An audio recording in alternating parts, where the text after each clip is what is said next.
स्वामी महाराज जी। राधा स्वामी। चित्त की वृत्ति हो न चंचल, कर ले उसकी रोकथाम। उसके पीछे बैठ कर एकांत में लो गुरु का नाम। नाम के सुमिरन से आ जाएगी तुझ में धारणा। ध्यान से धारणा से ध्यान होगा, ध्यान होगा आठों याम। चित्त की वृत्ति हो न चंचल, कर ले उसकी रोकथाम। उसके पीछे बैठ कर एकांत में लो गुरु का नाम।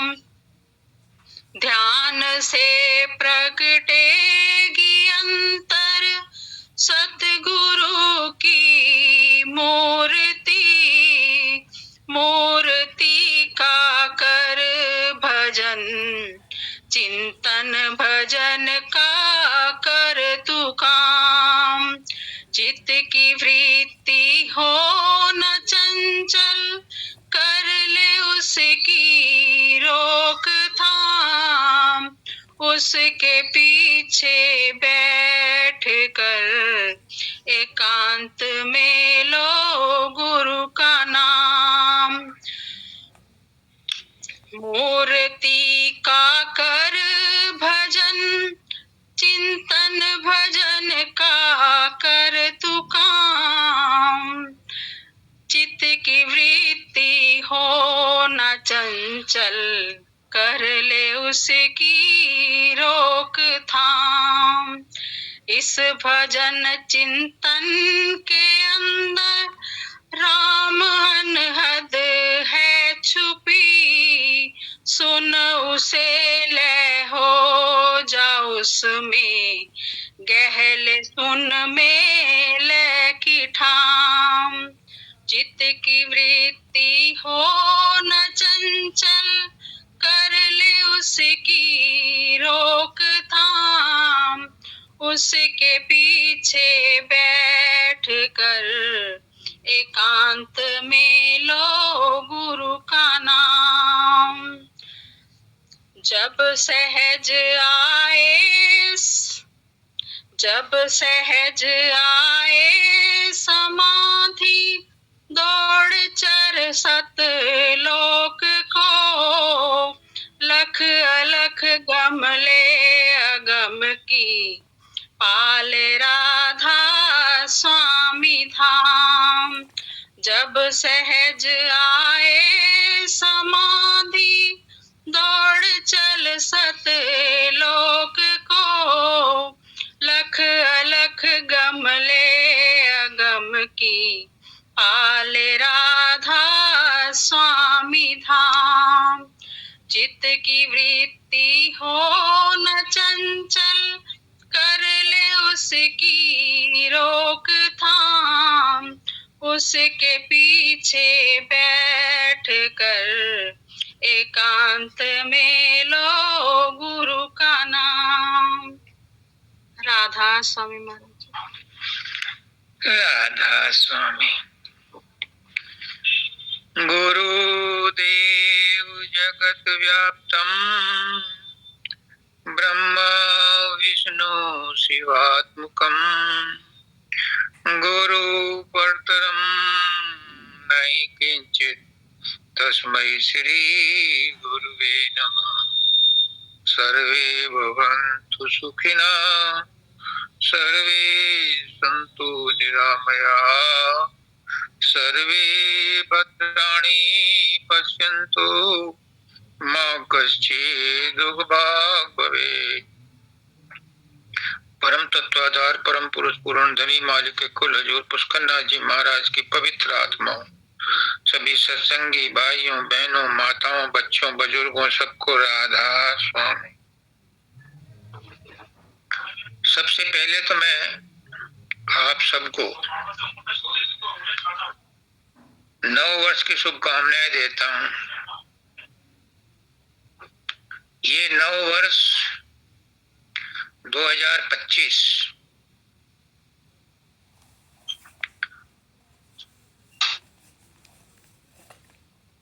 बाबा शब्दानंद जी कहते हैं कि कलयुग मुक्ति का द्वार है। ऐसे ही ये 2025 मुक्ति का द्वार है।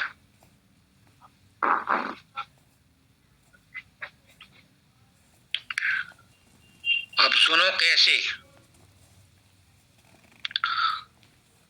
2025 को जोड़ो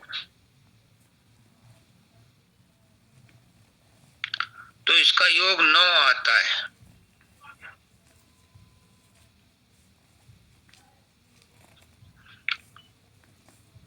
और राधा स्वामी नाम में हिंदी में 5 अक्षर आते हैं।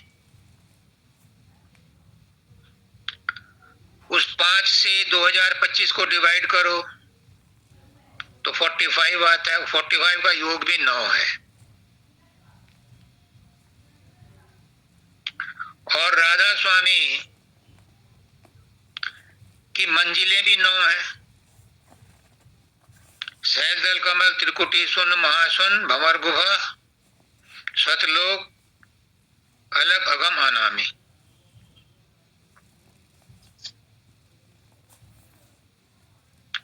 और मानव दयाल जी क्या कहते हैं? एक बार उन्होंने रामनवमी पर सत्संग दिया था। उन्होंने कहा था कि गिनती तो 9 ही होती है, 9 से ज्यादा गिनती नहीं है। बाकी तो सब addition, multiplication, division, subtraction, root, under root बढ़ती जाती हैं, घटती जाती हैं, लेकिन संख्याएं तो 9 ही होती हैं। जो शून्य है ये गिनती नहीं है, इसे गिनती में नहीं मानते। और शून्य तो भारत ने दिया है, वर्ल्ड में तो था ही नहीं कहीं। और दशमलव भी भारत ने दिया है। इस शून्य की ये मान्यता है कि जहां भी लग जाएगा उस संख्या को का वजन बढ़ा देगा। लेकिन अगर लेफ्ट साइड में इसको लगाएंगे, संख्या के लेफ्ट में लगाएंगे तो इसकी कोई वैल्यू नहीं बढ़ाएगा। ये राइट में बढ़ाएंगे या मिडिल में बढ़ाएंगे, लगाएंगे शून्य को, तो ये उसकी वैल्यू बढ़ा देगा। अब क्यों? इसका भी सिद्धांत है। क्योंकि हमारे मस्तिष्क में लेफ्ट में नकारात्मकता है। काल का हिस्सा माना जाता है दिमाग का बायां हिस्सा। ये संसार के लिए इस्तेमाल होता है और दाएं हिस्से में परमात्मा रहता है। सकारात्मक विचार रहते हैं, सकारात्मक वृत्तियां रहती हैं। इसलिए शून्य जब दाईं तरफ लगता है या मिडिल में लगता है, क्योंकि मिडिल में मध्य मार्गी कहते हैं कि इस आवाज से दाएं से आए या बाएं से आए राजेश, तो इसे मध्य में सुन। तो मध्य में लगा लो शून्य को या राइट साइड में लगा लो तो उसकी वैल्यू बढ़ जाएगी। तो 2025 ऐसा ईयर है कि इसमें सबको मुक्ति मिल सकती है, क्योंकि राधा स्वामी की 9 अवस्थाएं इस 2025 में उपलब्ध हो सकती हैं। और माता जी ने आज जो कहा, समय का सदुपयोग करो। बस 2025 2025 के लिए यही प्रार्थना है, यही विनती है, यही आदेश है और यही संदेश है कि समय का सदुपयोग करो। समय नहीं है, 2025 भी 12 महीने के बाद बदल जाएगा। जितनी जल्दी हो सके इसमें ही उन्नति कर लो। समय का सदुपयोग क्या है? हमें सांसें मिली हुई हैं, गिनी हुई, न एक ज्यादा ले सकते हो न एक कम। जितनी सांसें मिली हुई हैं मनुष्य शरीर में, इनका पर्पस क्या था? मालिक ने कहा था कि तूने कठोर कर्म दूसरी योनियों में भुगत लिए, अब मनुष्य योनि इसलिए दे रहा हूं कि इसमें तू मेरा भजन कर और मेरे पास आ जा। लेकिन हमने उसे समझा नहीं, हमने उस पर तवज्जो नहीं दी और उन सांसों को काम, क्रोध, लोभ, मोह, अहंकार, ईर्ष्या, द्वेष, लोभ, लालच, आशा, वासना, तृष्णा, कामना, इनमें बर्बाद कर दिया।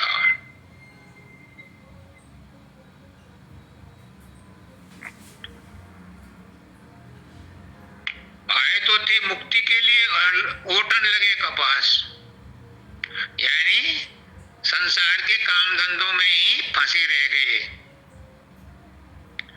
और यहाँ कर्म का सिद्धांत इतना जबरदस्त है कि जबरदस्त है, रोने नहीं देता, मारता है, रोने नहीं देता, फंसाए रहता है। अच्छा कर्म करो तो और बुरा कर्म करो तो उसका फल भोगने के लिए 84 लाख योनियों में ही घुमाता रहता है।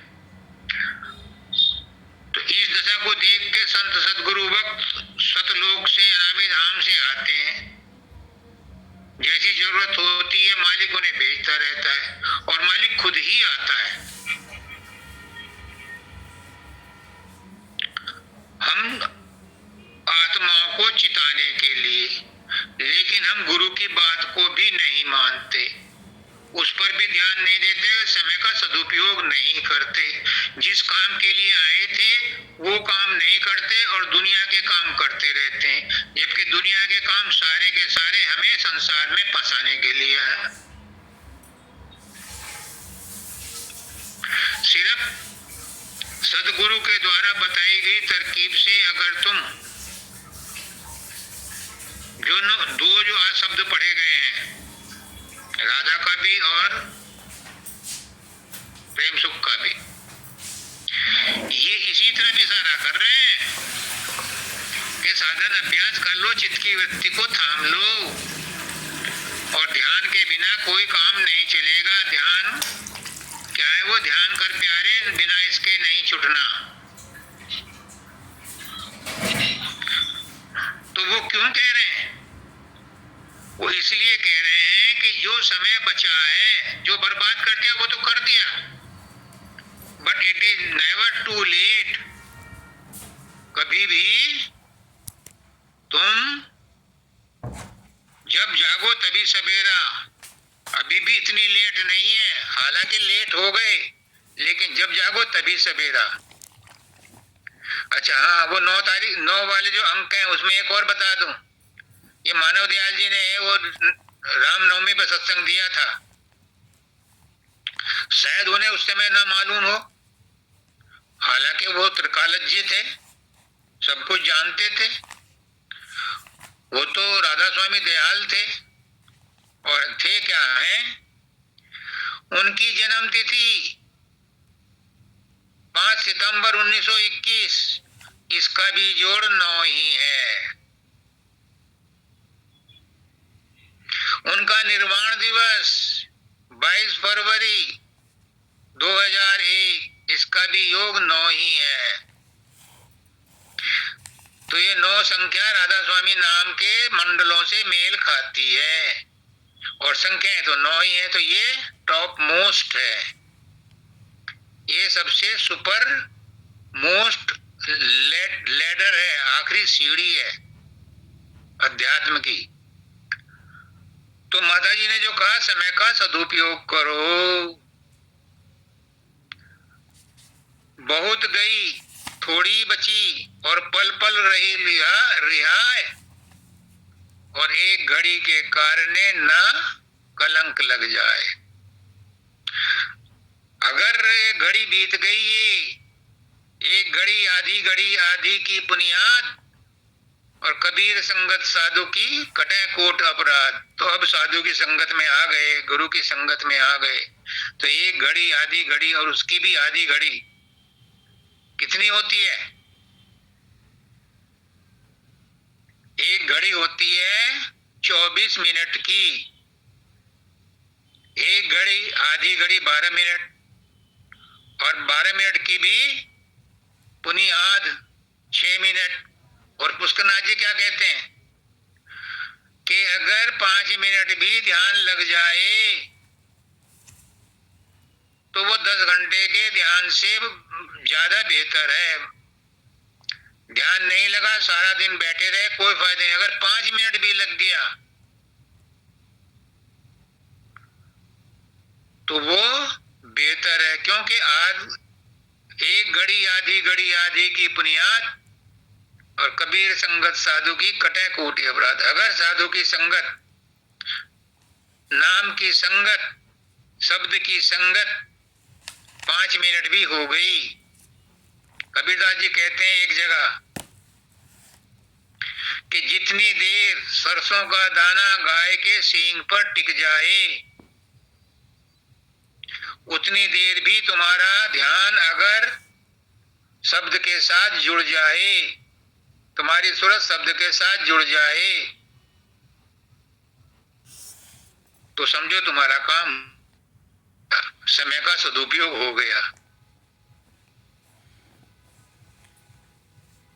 हम लोग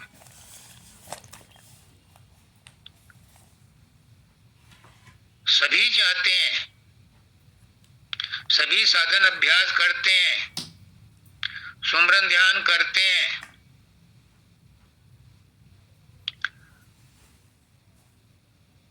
कुछ लोग प्राणायाम करते हैं, कुछ लोग हठ योग करते हैं, कुछ लोग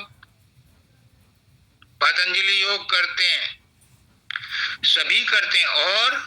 और धर्मों में भी सब शरीयत करते हैं, कर्मकांड करते हैं, और हिंदू धर्म में भी हजारों पंथ हैं।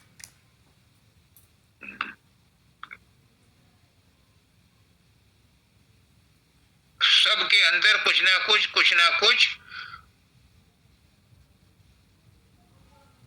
अभ्यास करने के लिए, भजन करने के लिए, भक्ति करने के लिए, कर्म करने के लिए, ज्ञान प्राप्त करने के लिए कुछ ना कुछ बताया जाता है। उनके प्रवर्तक भी पूर्ण धनी थे, उनको अनुभवशील थे, उन्होंने जो बताया था वो उनके अनुभव पर आधारित था। लेकिन आजकल जो उनके फॉलोवर हैं, उनका अपना अनुभव नहीं है, तो उनके कहने से दूसरे आदमी जो उन पर चलते हैं उनका भला नहीं होता, क्योंकि अनुभवशील अगर किसी बात को बताएगा तो उसका प्रभाव पड़ता है। लेकिन बहुत बड़ा लेकिन है, जो माता जी ने कहा कि संत मत में आए हो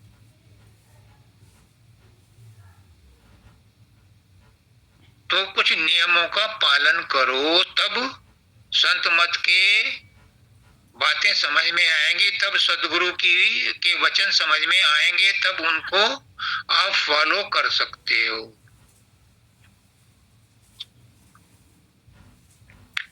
और बाबा फकीर ने तो अपने मंदिर का नाम ही मानवता मंदिर रखा था, और उनका स्लोगन था मनुष्य बनो।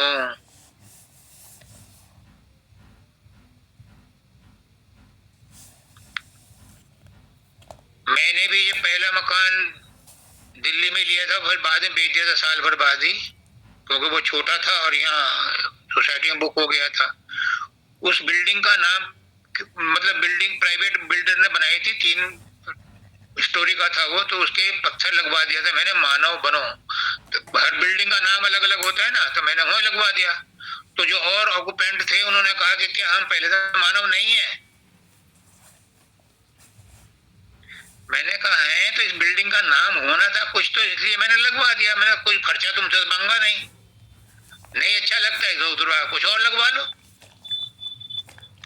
तो ये रेफरेंस मुझे यहाँ इसलिए कोट करना पड़ा कि अध्यात्म में अगर सदगुरु के ऊपर इस पंथ में चलना है तो मानवता सीखनी पड़ेगी, पहले मानव बनो। कबीरदास जी कहते हैं, मानव बनकर ना जिया, जिया तो डांगर ढोर, और जीव किनारे ना लगा, लगा तो हाथी घोड़। जब तक हम मनुष्य नहीं होंगे, आप सब कहोगे कि हम मनुष्य तो हैं।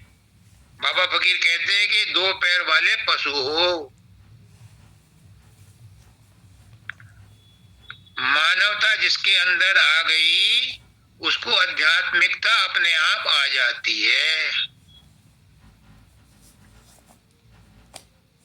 नए साल का सत्संग है ये 2025 का, जिसमें कहा है कि आध्यात्मिकता इसमें आएगी, कूट कूट कर आएगी, लेकिन पहले मानव बनो। क्या है मानव बनना? मानवता आध्यात्मिकता की नींव है। अगर मानवता नहीं है, नींव मजबूत नहीं है, तो आध्यात्मिकता उस पर टिक नहीं सकती। और कबीरदास ने 2 लाइनों में बता दिया मानवता क्या है, 2 साखियों में। नोट कर लो। अगर तुम्हारे ऊपर फबती है, तुम उसको कह सकते हो कि हाँ इनको मैं करता हूं, तो तुम मानव हो, तुम्हें आध्यात्मिकता मिलेगी, और इसी 2025 में तुम्हें आध्यात्मिकता का ज्ञान हो जाएगा। पहली साखी है, दया राख धर्म को पाले, जग से रहे उदासी, और अपना सा जीव सबका जाने, ताही मिले अविनाशी। सब अपने दिल पे हाथ रख करके देखो कि कितने खरे उतरते हो इसमें, और नहीं उतरते तो उसे अपनाओ, ताकि 2025 में तुम आध्यात्मिकता को ग्रहण कर सको। ये मानवता का की पहली शर्त है।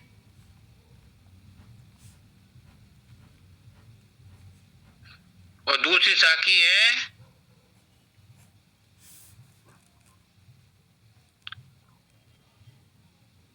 साढ़े गर्भ गुमाना। क्या है वो? दया राग धर्म को पाले, जग से रहे उदासी, अपना सा जीव सबका जाने, ताई मिले अविनाशी।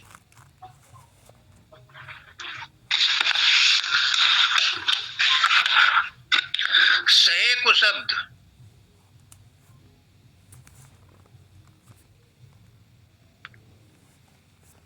घर गृहस्थी में, व्यापार में, व्यवहार में ऊंच नीच होती रहती है। सास बहू में, बाप बेटे में रोज किचकिच झिकझिक होती रहती है, पति पत्नी में भी होती है।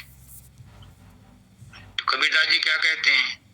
सहे कुशब्द, वाद को त्यागे, छाड़े गर्भ गुमाना, और सत्य नाम ताही को मिले, कहे कबीर हम जान। करो टेस्ट अपने ऊपर, सेल्फ टेस्ट, कि कितने हम इस मामले में फॉलो कर रहे हैं। हजूर पुष्करनाथ जी कहते थे कि ये मंगल देव है, जब मेरे पास आता है तो गीता की कॉपी लेके आता है, उसमें वो कृष्ण भगवान गुण गिनाते हैं। तो मंगल देव कहता है ये गुण मेरे पुष्करनाथ जी में है, ये गुण मेरे पुष्करनाथ जी में, वो सारे उन पे टिक लगाता रहता है। वो कहे मुझे तो कुछ पता ही, ना गीता का पता ना गुणों का पता, लेकिन ये निशान लगाता रहता है। फिर बाद में कहने लगे जब वो चले गए तो मैं कहता था महाराज जी ये चीज तो आपको गीता, आपने जो कही है ये तो गीता में है। तो वो कहते थे भाई मैंने तो गीता पढ़ी नहीं, मुझे तो हिंदी आती नहीं, मुझे तो संस्कृत भी नहीं आती, उर्दू आता है या इंग्लिश आती है। तो उन्होंने कई बार कहा सत्संग में कि राजेश मेरे वचनों को गीता से मैच कराता है।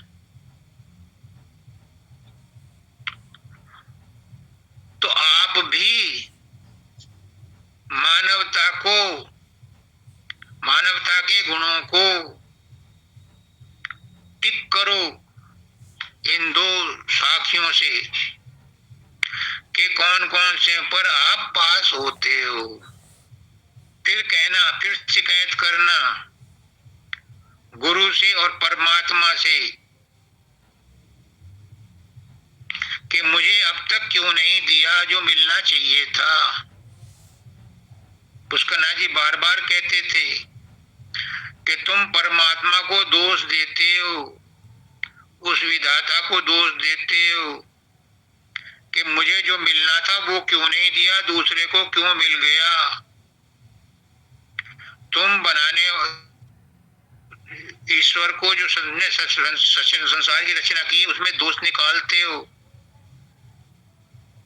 कि तूने पक्षपात किया, मुझे छोटा मकान क्यों दिया, मुझे छोटी गाड़ी क्यों दी, मुझे एक ही गाड़ी क्यों दी, मुझे लड़कियां ही लड़कियां क्यों दी। बहुत शिकायत करते हो।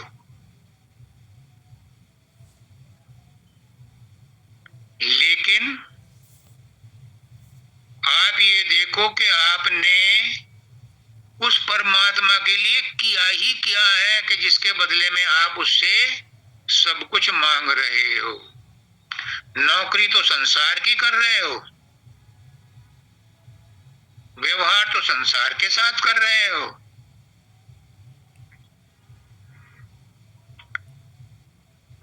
व्यापार तो संसार के लिए कर रहे हो, परिवार तो संसार के लिए बनाया है और संसार का व्यवहार कर रहे हो, और मजदूरी परमात्मा से मांग रहे हो। अगर परमात्मा का, अगर समय की कमी पड़ती है तो ये मेरा अनुभव है कि सबसे पहले पूजा पाठ को कैंसिल करते हैं। जैसे ये फालतू का हो, अगर जल्दी जाना है तो जल्दी उठ करके पूजा पाठ नहीं करेंगे, उठेंगे तो अपने टाइम पे ही, पूजा पाठ के टाइम को खत्म करके उसमें जो है कोई और काम एडजस्ट कर देंगे।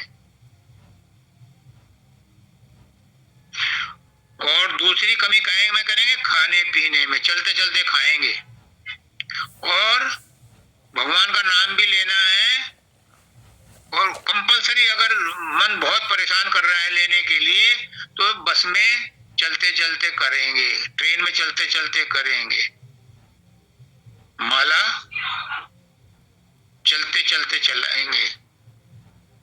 ये तो तुम परमात्मा के साथ व्यवहार करते हो और मांगते हो उससे विशेष फेवर, लेकिन वो फिर भी देता है और विशेष फेवर ही देता है और सबको देता है।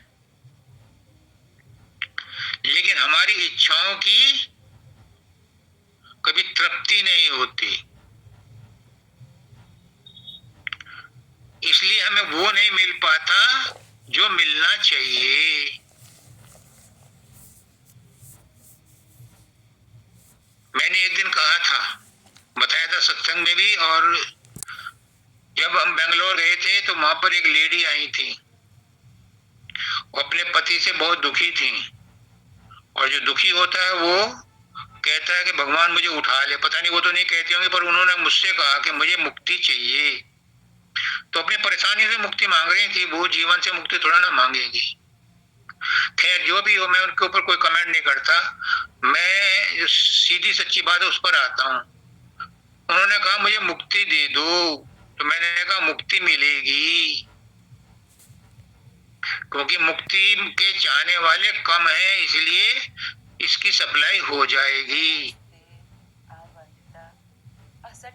कौन मांगता है मुक्ति? सब संसार मांगते हैं। तुम मांग रही हो, तुम्हें मिलेगी, लेकिन एक शर्त है कि इस मुक्ति के अलावा कोई और इच्छा मत रखना। अब वो चुप हो गई,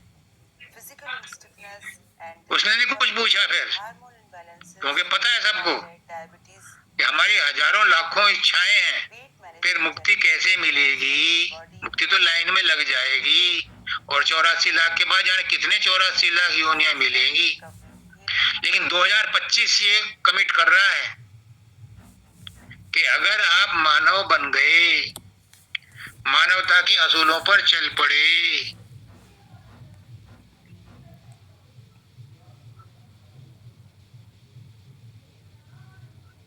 गुरु की बात को मान लिया, और जो ये दो शब्द पढ़े गए राधा के द्वारा और प्रेम सुख के द्वारा, ये बात समझ में आ गई, तो 2025 में ही मुक्ति मिल जाएगी, क्योंकि इन सब में वो सब कुछ निचोड़ है। पहले तो बेस बनाओ, जो जैसा माता जी ने कहा, समय का सदुपयोग करके हर एक मिनट को संभाल संभाल के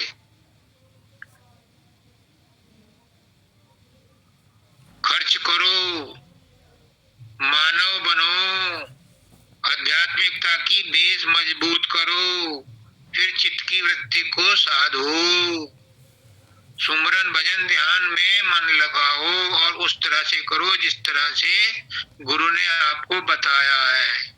फिर स्वामी जी महाराज ने जो कहा है ना, गुरु का ध्यान कर प्यारे, नहीं बिना इसके नहीं छूटना। ध्यान भी करना है पहली स्टेज में गुरु का, जिसने नाम दिया है। बिना इसके आगे गाड़ी नहीं चलेगी। मैंने गलती की थी, वो गलती आप मत करना।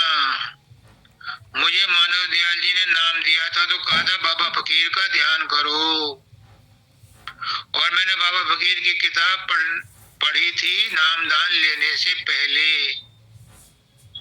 उन्होंने कहा था, मैं समझ नहीं पाया क्योंकि ज्ञान नहीं था, अंधभक्ति थी, कि गुरु का रूप तो छोड़ना पड़ता है। तो मैंने कहा जब छोड़ना पड़ता है तो ग्रहण ही क्यों करूं? लेकिन उस समय बेवकूफ था मैंने ये क्रॉस क्वेश्चन नहीं किया मानव दयाल जी से कि जब गुरु का नाम छोड़ना पड़ता है तो फिर ग्रहण इसको पकड़ूं क्यों? अगर पूछा होता तो वो बता देते कि ये जो बाबा फकीर ने कहा है वो महासुन के बाद छोड़ना है। महासुन तक कंपलसरी है, त्रिकुटी तक तो कंपलसरी है, बिना इसके काम नहीं चलना। इसीलिए उन्होंने कहा है स्वामी जी महाराज ने, गुरु का ध्यान कर पहले, बिना इसके नहीं छूटना। तो आगे दौड़ पीछे छोड़ वाली बात मत करो, गुरु का ध्यान बनाओ जिस गुरु ने नाम दिया है, या जो भी तुम्हें गुरु मिलता है। बाबा फकीर तो यहाँ तक कहते हैं कि किसी भी मूर्ति का भी ध्यान कर लो, वो मूर्ति पूजा का भी खंडन नहीं करते, क्योंकि ध्यान को टिकाने के लिए कोई ऑब्जेक्ट चाहिए, कोई विषय वस्तु चाहिए, चाहे किसी पे ध्यान लगा लो, कहीं भी ध्यान लगाओगे तो वो तुम्हें तुम्हारी इच्छाओं की, सांसारिक इच्छाओं की पूर्ति भी करेगा, तुम्हें खुशी भी देगा, तुम्हें आनंद भी देगा, तुम्हें शांति भी देगा। हाँ, मुक्ति नहीं मिलेगी। मुक्ति मिलेगी गुरु के ध्यान से और गुरु के रास्ते पर बताए हुए तरीके से चलने से मिलेगी। लेकिन मन की शांति और संसार का सुख तुम्हें किसी भी मूर्ति पर ध्यान लगाने से भी मिल सकता है और मिलता है।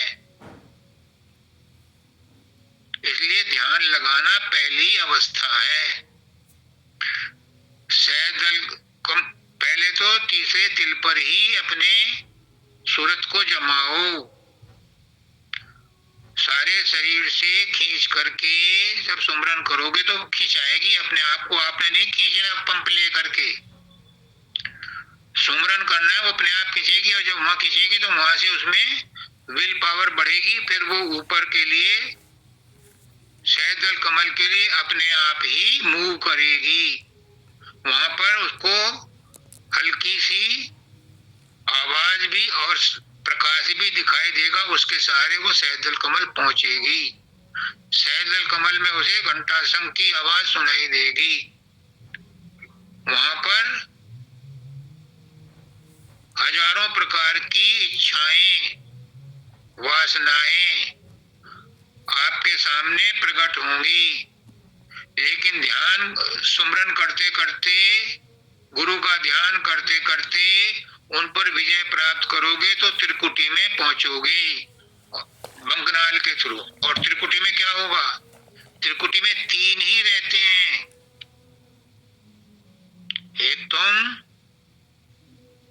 एक तुम्हारा इष्ट यानी गुरु जिसका ध्यान कर रहे हो, और एक तुम्हारा साधन, इसी को त्रिकुटी कहते हैं।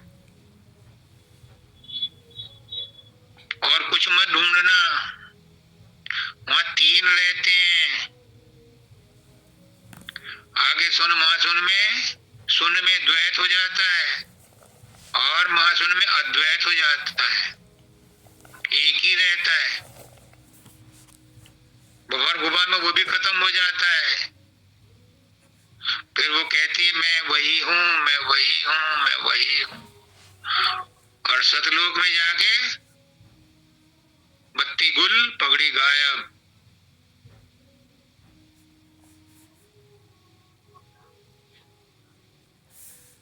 वहां सब कुछ गुम हो जाता है।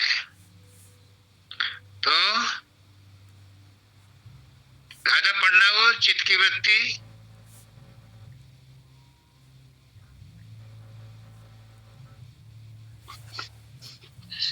चित्त की वृत्ति हो न चंचल, कर ले उसकी रोकथाम, उसके पीछे बैठ कर एकांत में लो गुरु का नाम। आ गया ना? गुरु का नाम लो, वो आगे तुम्हें रास्ता बताएगा। नेक्स्ट क्या है? नेक्स्ट, नाम के सुमिरन से आ जाएगी तुझ में धारणा, धारणा से ध्यान होगा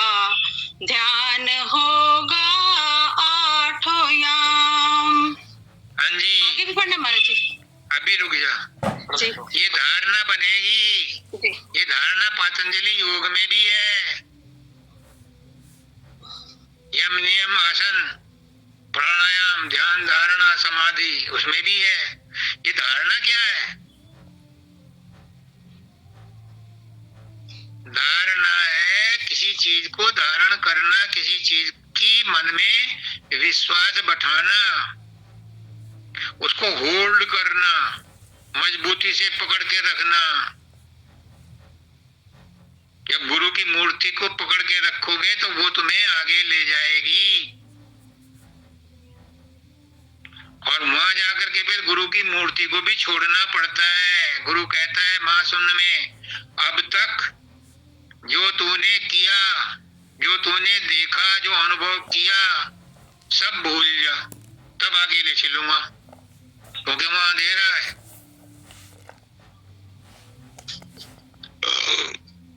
जब आर्य समाज के संस्थापक थे,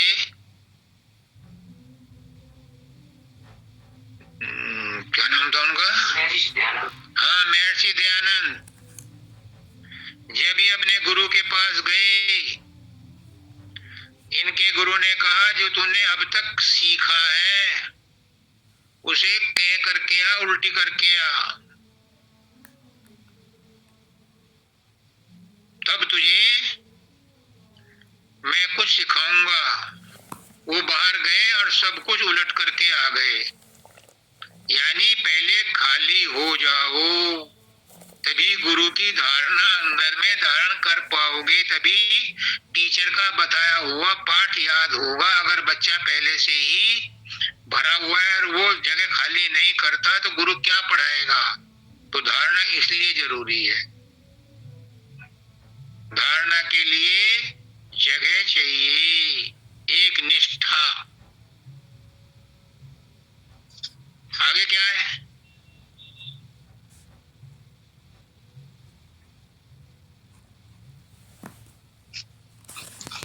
आगे पढ़ महाराज जी।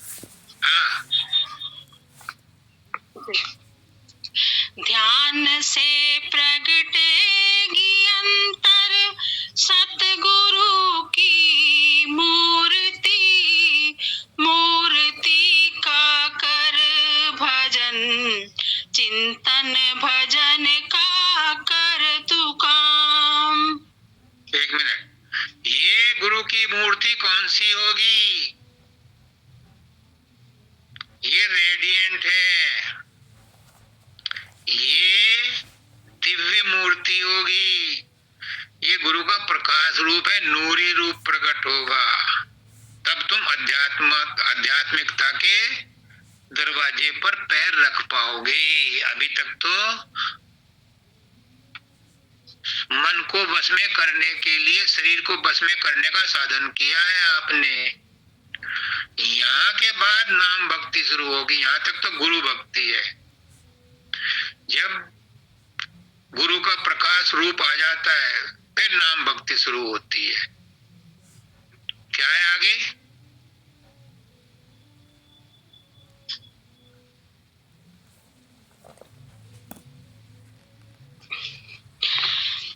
इस भजन चिंतन के अंतर राम अनहद है छुपी, सुन उसे ले हो जा उसमें, गहल सुन मेले का ठाम।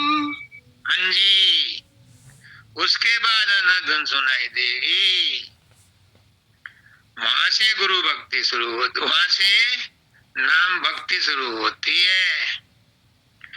वो अनहदनाथ त्रिकुटी में खत्म होगी तो किसी दूसरे को रास्ता पकड़ाएगी, सार शब्द को पकड़ा देगी तुम्हें। सूरत फिर सार शब्द के साथ ऊपर चढ़ेगी। ये प्रोसेस है, इसको उल्लंघन नहीं कर सकते, लेकिन इसका एक्सेप्शन है, वो बाद में बताऊंगा। अब लास्ट लाइन बता दो क्या है। जब सहज आए समाधि, दौड़ चल सत लोक को, लख अलख गमले अगम की, पाले राधा स्वामी धाम। गुड। अब देखो, सारा प्रोसेस महाशून्य तक एफर्ट्स वाला है, एफर्ट्स वाला। ये करो, ये करो, ये करो, ये करो। और आगे क्या कह रहे हैं? सहज समाधि, सहज कर्म। जब हमने सब कुछ छोड़ दिया और गुरु के भरोसे छोड़ दिया तो फिर सहज अवस्था आ जाती है। फिर सहज सहज में सहज रूप से वो सतलोक में सरक जाता है। और वही है 2025 का लक्ष्य, कि वो अवस्था मिल जाए, सहज अवस्था मिल जाए। ये सहज अवस्था एफर्ट्स करने से नहीं आती। बाबा सावन सिंह जी कहते हैं ये एफर्टलेस एफर्ट है। और सहज समाधि का शब्द दिया था कबीर दास जी ने, साधो सहज समाधि भली, आंख न मूंदो कान न रोंदो, काया कष्ट न धारो, खुले नैन से हंस हंस देखूं, सुंदर रूप निहारूं, साधो सहज समाधि भली। वो है सहज समाधि की अवस्था, सतलोक की अवस्था। ये तो दादा दयाल का है। और यही शब्द जो है स्वामी जी महाराज ने कहा है, गुरु का रूप ध्यान कर प्यारे, बिना इसके नहीं छूटना। गुरु के रंग में रंग जा, मिले तो ही धाम निज अपना। बात वही है, शब्दों का हेर फेर है, तर्जे बयां अलग अलग है। गुरु के रंग में रंग जा, गुरु का रूप भी बनाना पड़ेगा, गुरु की बात भी माननी पड़ेगी, गुरुमुख होना पड़ेगा। जब गुरु के रंग में रंग जाएगा तो मिले तो ही धाम निज अपना, फिर तो सहज समाधि में जाएगा, फिर तो सतलोक में पहुंचेगा।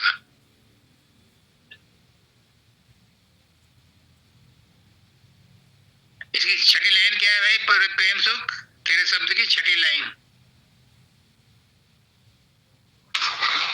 मैंने ट्रेंड चेंज कर दिया है 2025 में। अब मैं पढ़ करके नहीं अपने आप करूंगा, अब तुम ही शब्द पढ़ोगे, तुम ही लाइनें बताओगे। जगत के जाल से ज्यों त्यों हटो मरे दानगी करना। नेक्स्ट। जिन्होंने मारे मन डाला सूर्य माँ, उन्हीं को कहना। अब देखो क्या है, दोबारा पढ़िए इसको, इससे पहली वाली लाइन। जिन्होंने मार मन डाला, उससे पहले जगत के जाल से ज्यों त्यों। हाँ, जगत के जाल में मत फंसो। और हम जगत के जाल में ही फंसे। गुरु की पूजा भी करते हैं तो संसार मांगने के लिए करते हैं, गुरु के पास आते हैं तो भी संसार मांगने के लिए आते हैं। और संसार के इतने जरूरी काम है हमारे पास कि हम सत्संग भी टाल देते हैं कि सत्संग बाद में सुन लेंगे, तो हर हफ्ते होता ही है। संसार के काम बहुत जरूरी है। और स्वामी जी महाराज क्या कह रहे हैं कि संसार के कामों में मत फंसो। अगर आध्यात्मिकता को पहुंचना है, पकड़ना है, अगर समय का सदुपयोग करना है, तो पहले परमात्मा का ध्यान कर लो, पहले उसे पकड़ लो। और जिन्होंने मार मन डाला उन्हीं को सूरमा कहना। मार मन डाला, मन को कैसे मारोगे? ये हर आदमी का तजुर्बा है कि मन साधन में बैठने नहीं देता, मन किसी काम को करने नहीं देता, अपनी चलाता है। फालतू के विचार आएंगे, फालतू के गुनाहन आएंगे, फालतू की वासनाएं आएंगी, उल्टी सीधी आएंगी, चाहे जिंदगी में की हो या ना की हो। ऐसे ऐसे विचार आएंगे, अटपटे आएंगे, जिनमें वो उलझता रहेगा, उलझाता रहेगा। और जिनको अच्छे विचार आते हैं, जिनको रामायण की, गीता की लाइनें याद आती हैं या प्रसंग याद आते हैं। खासकर साधन अभ्यास के समय ये भी मन की चाल है। आप बड़े खुश होते हैं कि आज गलत विचार नहीं आए। अरे गलत नहीं आए, अच्छे भी आए तो ध्यान तो ना बना, समय तो बर्बाद किया। अच्छों में किया या बुरों में किया? अच्छों में किया, अच्छा फल मिलेगा। बुरे किए, बुरे विचार आए, बुरा फल मिलेगा। फल तो भोगना पड़ेगा। जो साधन अभ्यास का समय था, जो परमात्मा से मिलने का, एकाग्रता प्राप्त करने का समय था, वो तो सदुपयोग न हुआ। तो फिर मन को बस में कैसे किया जाए? प्रेम सुख नोट कर ले एक डायरी में।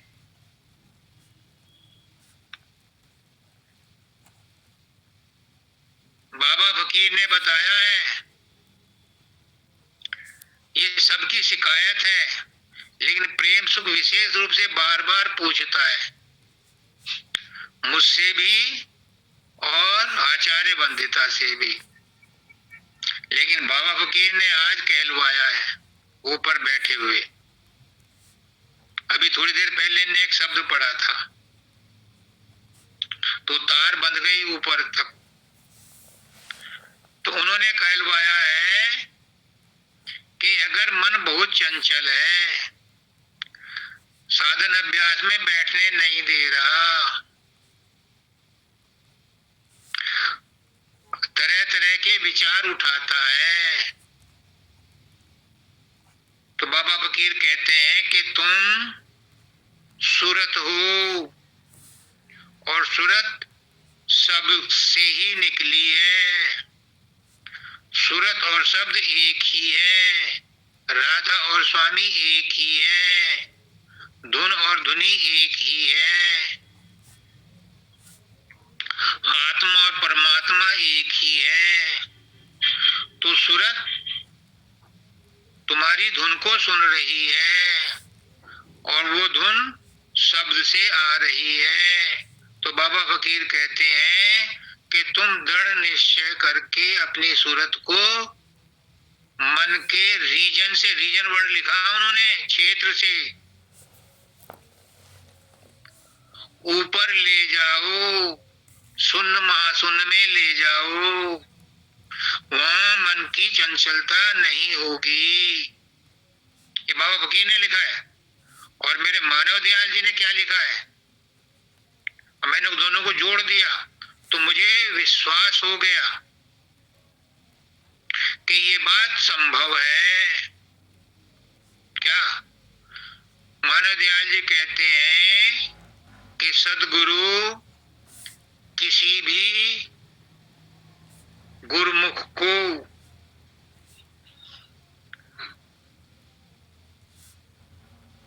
बंद डब्बे में महाशून्य तक ले जाता है, यानी मन के रीजन से बंद डब्बे में पार करता है, यानी टनल में, टनल के द्वारा मेट्रो में ले जाता है।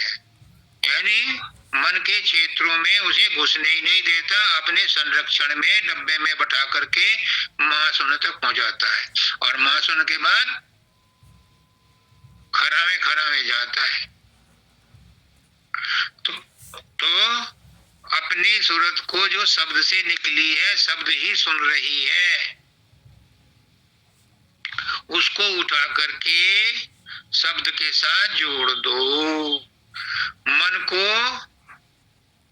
ताकत नहीं मिलेगी, क्योंकि मन ताकत तो सूरत और आत्मा से ही ले रहा है।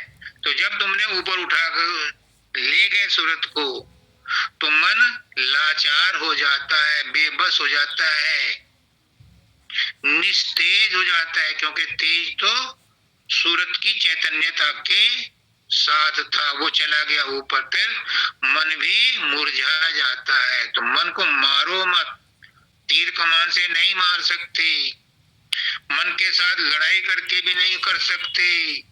कि आज बाबा फकीर कहते हैं कि मैंने बहुत नाटक करे, 6 महीने तक नमक नहीं खाया, 6 महीने तक दूध और दूध से बनी चीजों से परहेज रखा। 12 बरस तक मैं बीवी से दूर रहा, बसरा बगदाद में। जब छुट्टी लेकर के आता था तो घर नहीं जाता था, सीधा लाहौर 3-3 महीने की छुट्टी वहीं बिता करके जाता था। बहुत कंट्रोल किया उन्होंने अपने ऊपर। वो कहते हैं कि क्या मेरा काम वासना खत्म हो गई? नहीं हुई। क्या मुझे क्रोध नहीं आया? आया। तो जबरदस्ती मन को रोक करके, निरोध करके भी मैं सफल नहीं हुआ। ज्ञान से सफल हुआ। भक्ति तो मैं पहले भी करता था, भक्ति तो मैं अब भी करता हूं, लेकिन मेरी भक्ति का ट्रेंड चेंज हो गया। पहले मैं द्वैत की भक्ति करता था, दाता दयाल को अपने से दूर समझता था, अलग समझता था, गैर समझता था। भक्ति तो मैं अब भी करता हूं, लेकिन अब दाता दयाल मुझसे दूर नहीं है, मैं अपने स्वरूप की भक्ति करता हूं। जब अपने स्वरूप की भक्ति करता हूं तो अब गिरने का खतरा नहीं है, क्योंकि जब मैं दाता दयाल का रूप बनाकर दाता दयाल की भक्ति करता था तो वो रूप मन बनाता था, और मन रूप बना करके पटक देता था। तो मन पर भरोसा मत करना। वो कहते हैं कि संत भय तब तक करें जब तक पिंजर साथ, जब तक पिंजर है तब तक मन है, तब तक संत डरता रहता है कहीं मेरी मैं वापस न आ जाए। इसलिए मेरे भाई प्रेम सुख, ये बड़े सावधानी से चलने का रास्ता है।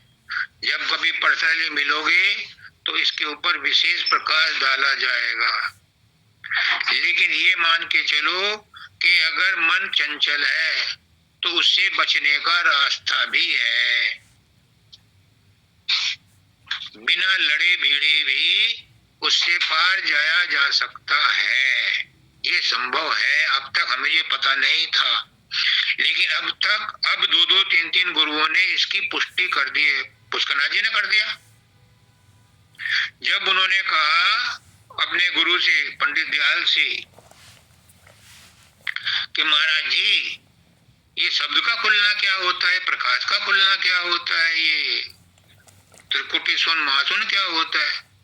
उन्होंने कहा कि तू एमए पास है, तुझे हाई स्कूल की किताबों से क्या मतलब?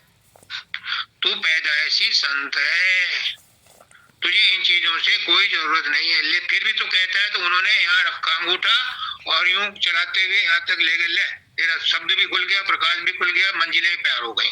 तो 3-3 गुरुओं ने पुष्टि कर दी। ये संभव है, लेकिन गुरु की बात को पानी देना पड़ेगा, गुरु की बात को मानना पड़ेगा, गुरु के अनुसार चलना पड़ेगा। सरिता पंडिता जी को भी यही निर्देश है कि संभव है, कोई भी चीज ऐसी नहीं है जो असंभव हो, और मनुष्य के लिए तो कुछ भी असंभव नहीं है। मेरे पुष्करनाथ जी कहते हैं मैं उन्हीं का ढोल बजाऊंगा, क्योंकि ज्ञान तो मुझे फाइनली उन्होंने ही दिया है। वो कहते हैं कि भगवान की पुस्तक में इम्पॉसिबल वर्ड है ही नहीं, असंभव शब्द है ही नहीं। वो कहते हैं इम्पॉसिबल को इज्जे करो तो उसमें बनता है आई एम पॉसिबल। तो गुरु भी उसी मालिक का साकार रूप है, और वही साकार रूप जब आपको ये कह रहा है कि कुछ भी असंभव नहीं है, तो समझ लो असंभव है नहीं, जो तुम चाहोगे तुम्हें मिलेगा। लेकिन अपने अंदर एक निश्चयात्मक धारणा आपको बनानी पड़ेगी। अभी राधा ने शब्द पढ़ा ना, धारणा, तो निश्चयात्मक धारणा बनानी पड़ेगी अपने अंदर कि मेरा गुरु और मैं दो नहीं है, वो सगुण रूप में है, मेरे अंदर ही है। निर्गुण तो वो है जिसको देखा नहीं जा सकता, लेकिन अपने अंदर अपने आप को, अपने गुरु को देखा जाता है, उसके गुण हमारे अंदर मौजूद हैं, वो सगुण है। निर्गुण कहाँ से आया? निर्गुण भी सगुण से ही आया। और सगुण कहाँ से आया? सगुण भी निर्गुण से ही आया। निर्गुण को सगुण की सपोर्ट चाहिए, सगुण को निर्गुण की सपोर्ट चाहिए। ये एक दूसरे के साथी हैं, विरोधी नहीं है, जो हमने आज तक मान रखा है कि ये अपोजिट है, अपोजिट नहीं है। निर्गुण और सगुण एक ही सिक्के के दो पहलू हैं। जहाँ निर्गुण है वहीं सगुण है, जहाँ निर्गुण है वहीं सगुण है, जहाँ सगुण है वहीं निर्गुण है। बिना एक के दूसरा नहीं चल सकता। मैं बोल रहा हूँ मैं सगुण हूँ, लेकिन मेरे जो बात वचन है ये निर्गुण है। अब भेद कर लो आप। जो अंदर में गुरु है वो है शब्द। अब शब्द का गुण है, और चूंकि दिखाई नहीं देता इसलिए निर्गुण है, पर सुनाई तो देता है, गुण तो है। अगर गुण ना हो तो सुनाई भी नहीं दे, दिखाई नहीं देता, इसका मतलब वो निर्गुण नहीं है। वो निर्गुण भी है, सगुण भी है। वो निर्गुण और सगुण दोनों से परे है। मुझे मानव दयाल जी यही कहते थे कि राजेश समझ ले सरगुण और निर्गुण को, लेकिन इन दोनों से कोई वास्ता नहीं है, इन दोनों को छोड़ दे, इनसे ऊपर चल। हमें सरगुण निर्गुण से भी परे जाना है। वो है वो क्या नाम स्वामी जी महाराज का, क्षर अक्षर नी अक्षर पारा, विनती करे जा दास तुम्हारा, लोक अलोक पाऊं सुखदामा, चरण शरण दीजिए विश्रामा। क्षर क्या है? जो विनाशशील है। अक्षर क्या है? जो सूक्ष्म है, विनाश नहीं होता है।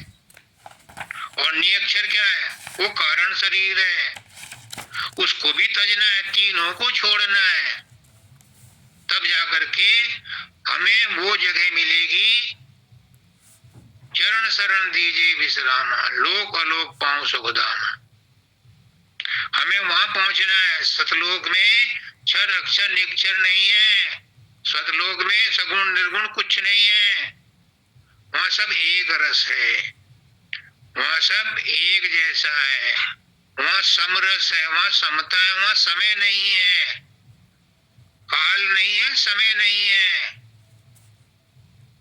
वहां कभी प्रलय महाप्रलय नहीं होती। समय का सिलसिला पिंड देश में और ब्रह्मांड में है, जहां पर रात दिन चेंजेज होती रहती है, परिवर्तनशील है। जहां जहां पर परिवर्तन होता है वही समय के अंदर है, जहां परिवर्तन नहीं होता वो समय की सीमा से बाहर है। ये था 2025 का शुभ कामनाओं वाला, सबके लिए मंगल कामनाओं वाला, सबके उत्साह बढ़ाने के लिए, सबके कल्याण के लिए, सबके सुखद भविष्य के लिए, सबके शारीरिक मानसिक आत्मिक सुखों को पहुंचाने के लिए ये शुभ संदेश है। समय व्यतीत न करो, ये समय मिला नहीं है गंवाने को, बेकार न समय व्यतीत करो, नहीं समय मिला है गंवाने को। तुम आए हो इस जग में अपना और औरों का काम बनाने को। इसलिए माता जी ने कहा समय का सदुपयोग करो। मैं तो माता जी की बात को विस्तार से समझाया है, मैंने कोई सत्संग नहीं दिया,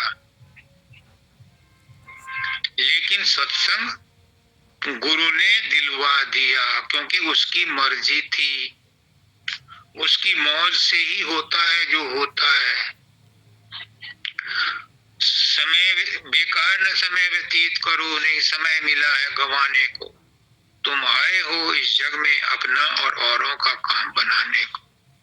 समय हो गया, सबको राधा स्वामी।